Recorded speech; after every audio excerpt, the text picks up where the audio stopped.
Abu Dhabi മുസഫയിൽ ഒരു area മുഴുവൻ ജൈവ പച്ചക്കറി തോട്ടങ്ങൾ കൊണ്ട് നിറയുകയാണ്. ആ ട്രെൻഡിന് വിത്ത് പാകിയതാവട്ടെ ഒരു കാസർകോട്ട് കാരണം. ആ വിശേഷങ്ങളുമായി അബുദാബിയിൽ നിന്ന് ഷസ്ന ചേരും. വലിയ പല മാറ്റങ്ങൾക്കും കാരണമാകുന്നത് ചെറിയ ചില കാഴ്ചകളായിരിക്കാം. ഒരിക്കൽ ഒരു വാച്ച്മാൻ കണ്ട കാഴ്ചയുടെ കഥയാണിത്. വെള്ളരി, പയർ, പാവയ്ക്ക, വെണ്ടയ്ക്ക, ചീര തുടങ്ങി അത്യാവശ്യം വേണ്ട പച്ചക്കറികളെല്ലാം കാസർഗോഡുകാരൻ ഷുക്കൂറിന്റെ അബുദാബിയിലെ ഈ കൊച്ചു തോട്ടത്തിലുണ്ട്. ഒരു ദിവസം ഈ തോട്ടം കണ്ട തൊട്ടടുത്ത ബിൽഡിംഗിലെ വാച്ച്മാനായ റാഷിദിനും കൗതുകം. ചോദിച്ചപ്പോഴാണ് മനസ്സിലായത് ഇദ്ദേഹം ഇത് ഇന്നും ഇന്നലെയും തുടങ്ങിയതല്ല എന്ന്. 8 കൊല്ലമായി തുടങ്ങിയിട്ട്. 8 കൊല്ലം ഞാൻ സ്ഥിരമായിട്ട് ഈടും ആ ഭാഗത്തും 8 കൊല്ലം കറ്റായിട്ട് തുടങ്ങും. നമ്മളെ ആവശ്യത്തിന് 6 മാസത്തേക്കുള്ള കറ്റായിട്ട് കിട്ടും. മരിച്ചീനെല്ലാം ഇഷ്ടംപോലെ ഉണ്ടായി. ഇപ്രാവശ്യം കുറച്ച് ഒരു തണ്ടേ വെച്ചിട്ടും എന്തെങ്കിലും ഉണക്കം വരുന്നുണ്ടെങ്കിൽ റിട്ടേൺ അവരോട് എന്താ ചോദിക്കുന്നത് സംഗതി ഇങ്ങനെ ഉണങ്ങുന്നു ചോദിച്ചാൽ അപ്പോൾ അതിനാൾക്കാരെ വരുത്തിരും. അതിനാൾക്കാർ സാധനം ഇടുന്ന് മേടിക്കും എല്ലാവരാണ്. അതാണ് എൻ്റെ പൊതുവെ എൻ്റെ ചുറ്റുപാട് തന്നെ കൃഷി തന്നെ. എൻ്റെ ചുറ്റുപാടും വയലാവും പിള്ളേർ നാട്ടുകാരും എല്ലാ നാട്ടുകാരും നാട്ടിൽ പോയി വിത്ത് തരും എനിക്ക് ഇങ്ങോട്ട് കൊണ്ടുപോകും. ആദ്യം നട്ട് ഈ ജിർജറില്ല എടുത്തേ ജിർജറും കുറച്ച് ബത്തക്കയും ഈ 2-3 ഈ ഇതെല്ലാം കൊണ്ടുവന്നിട്ട് ഒന്നരപ്പാടെ അവിടെ കയറി ഇത് രാവോ നോക്കണ്ടേ രാവിലെ വെറുതെ അപ്പോൾ ആദ്യം മണ്ണിറക്കിയാണ് ഇലയിൽ നിന്ന് കൊണ്ടുവന്നിട്ട് ജർജർ ഉണ്ടായി. ജർജർ തുടങ്ങി ജർജർ ഫസ്റ്റിലേ ഉണ്ടാവും എല്ലാവർക്കും. ജർജർ ആദ്യം വെക്കും. പിന്നെ ഈ കക്കിരി, പിന്നെ വെള്ളരി, കൈപ്പക്ക, പിന്നെ ബത്തക്ക ഉണ്ടായിന്. അത് കുറച്ചായിന് ഒരു 3-4 കിട്ടീന്.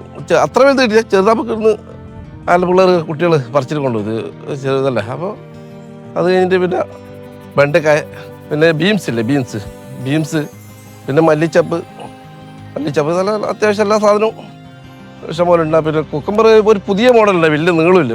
അപ്പോൾ അത് ചോദിച്ചത് എന്താ തിന്നേണ്ട സാധനം ചോദിച്ചത് വിത്തിൽ കിണിഞ്ഞു പോയത്. അപ്പോൾ നാട്ടിൽ കൃഷി വകുപ്പ് എന്ന് പറഞ്ഞാൽ അത് ഉണ്ടാവും. അത് വിത്തിൽ ചില വിത്തിൽ വലിയ കുക്കുംബർ ഉണ്ടാവും. ഒരു 8-7 കിട്ടിയത്.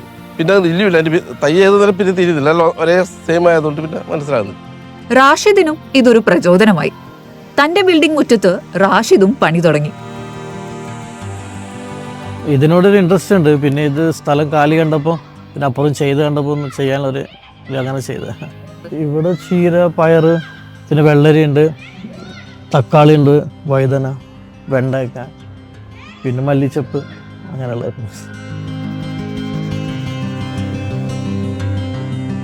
മൂപ്പറ് കുറച്ച് വിത്തൽ തന്നിന്. പിന്നെ നാട്ടിൽ നിന്ന് കൊണ്ടു തന്നു. അവിടെ നിന്ന് ഒരു ഫാമിലി ലീവിന് വെക്കേഷൻ കഴിഞ്ഞ് വരുമ്പോൾ ഞാൻ മെസ്സേജ് അയച്ചിട്ട് അങ്ങനെ വരുമ്പോൾ കൊണ്ടുവന്നു.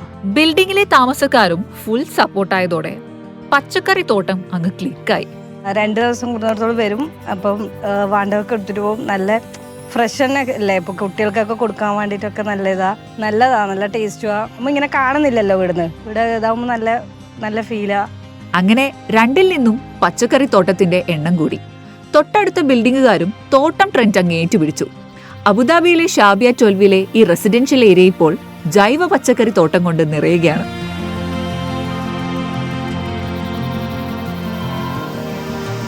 വൈറലാകാനോ പ്രശസ്തി നേടാനോ ഒന്നുമല്ല ഷുക്കൂർ ഈ ട്രെൻഡ് തുടങ്ങിയത്. നാടിന്റെ മണ്ണിന്റെ മണം അത് നിലനിർത്താനായിരുന്നു ശ്രമം. അത് മറ്റുള്ളവരെ ഏറ്റെടുത്ത് കാണുമ്പോൾ ഷുക്കൂറും ഹാപ്പി. നമ്മുടെ നാട്ടിൻ്റെ അതേ ഇതുണ്ടാവും. രാവിലെ എപ്പം നമ്മൾ നേരം വിളിക്കുമ്പോൾ ആ മഞ്ഞിൻ്റെ സമയത്ത് നമ്മൾ നാട് തന്നെ വിചാരിക്കും.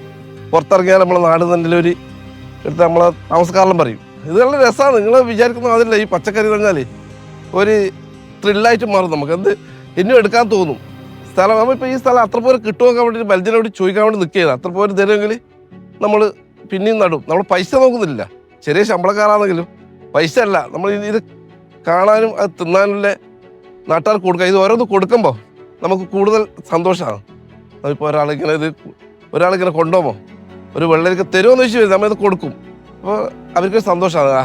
അവൻ തന്നില്ലേ എന്നുള്ള ഒരു നമുക്ക് അത് കൊടുക്കുന്ന അവർ മേടിച്ചിട്ട് അത് സന്തോഷം.